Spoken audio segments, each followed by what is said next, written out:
season ya kabiri ya Wednesday yahagarutse. Ubu tugiye kwirebera season ya kabiri iryoshye cyane. Umwuzukuruza w'umuryango wa Adams, Wednesday Adams, agarutse muri Nevermore Academy, ahagaritswe n'igikorwa yihigiye kuva mu myaka yashize. Amaze kuba intwari, ariko ibyago ntibimworoheye. Mu maso ye asa n'ufite amatsiko y'ukuri.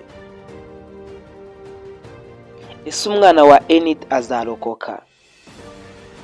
Amaraso ya Seik amwereka ikidashimishije, maze yiyemeza kuvugurura amateka ye no gukora ibishoboka byose niba atarapfuye kugira ngo abashe kumurinda.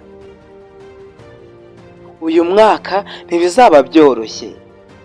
Ni ubwoba bushya, inshuti zibaye inyuma n'ibitekerezo by'umuryango wose biteye ubwoba. Nanone ni urugendo ruteye ubwoba rufite amaraso, amayobera y'inzuba cyubayo hagati y'uburyohe n'ikirere cy'umwijima. Mbese witeguye kugaruka hamwe na Wednesday? Iyi ni filimi nziza cyane iryoshye yagarutse. Abakunzi ba horror bazakunda cyane iyi season kubera ko yibanze cyane gutera ubwoba. Kubifuza gukurikirana umuryango wa Adams wuzuye, iyi season izazana byinshi.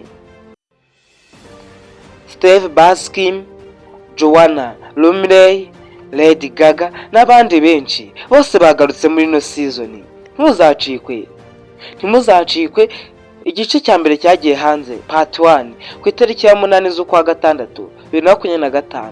Biteganyijwe ko ikindi kizajya hanze ku itariki 3 z'ukwa 9 2025 kuri Netflix.